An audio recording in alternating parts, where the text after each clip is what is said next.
Good evening, everybody. Your favorite president is here with a very big announcement. Very big. But first, before the fake news starts screaming, yes, I'm wearing a disguise. And yes, it's incredible. Very authentic, very methodic. Sherlock Holmes would be jealous, probably. So here's what happened.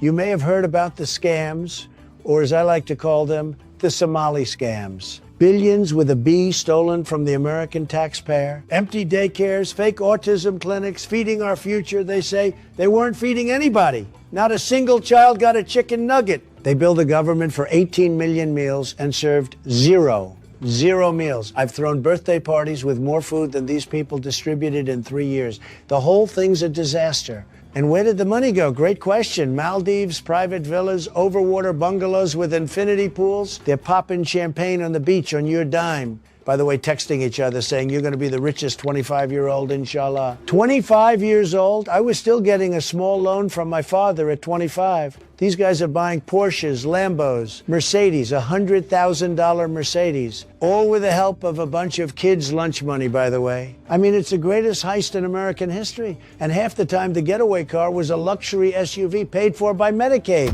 Now, I had my task force on this, run by J.D. Vance, of course. Tremendous guy.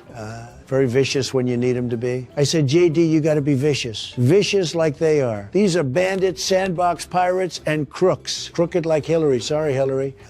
Old habits. And here's the best part. I personally infiltrated their community. That's right. What you're looking at right now, this isn't a costume. This is what I wore. I went in undercover. I checked all the boxes, learned the lingo, and blended right in. And I talked to, well, first of all, let me mention Ilhan Omar. Sorry, Ilhan Omar. I always get confused because she's so far out in space, she might as well work for SpaceX. Anyway, I talked to Ilhan personally, and she told me everything. Everything. The daycare thing, the Medicaid thing, the kickback, autism scams, all of it. She just started talking. I didn't even have to ask. I was disguised, and she fell for it. Can you believe it? I'm nodding along going, yes, yes, very interesting, tell me more. And she did. Very low IQ security on her end, frankly. Extremely low IQ. Then I took off the disguise, and I said, Ilhan, it's me.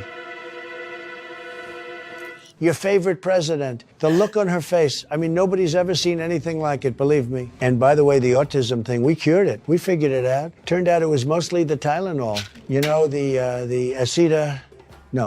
is it acetaminophen? Bobby, did I say that right?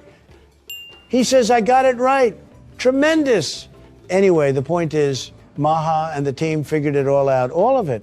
And I got to give a very special shout out to Nick Shirley, Detective Nick Shirley.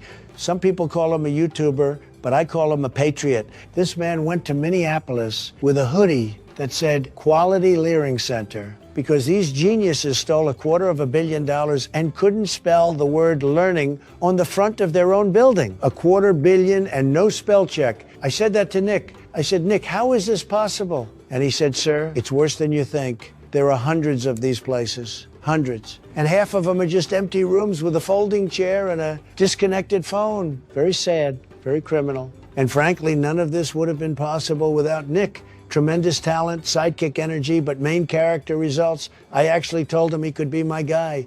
Like a Robin situation, except I'm better than Batman because I'm real and I have nuclear weapons. 98 people charged, 64 convicted. Tampon Tim Walz, who was governor during all of this, by the way. And let's not forget that he had to drop his whole re-election campaign because the state turned into a crime scene on his watch. Whistleblowers told him and he fired the whistleblower. Very innocent, Tim. Very normal behavior. So the Somali scams are over, folks. The pirates have been caught. The villas in the Maldives are empty. The Porsches are getting repossessed. And your favorite president, who went undercover, by the way, which no other president has ever done, not even close, is cleaning it all up. Bigger, better, and stronger than ever before. God bless America. Oh, and learn how to spell learning, would you? It's not that hard.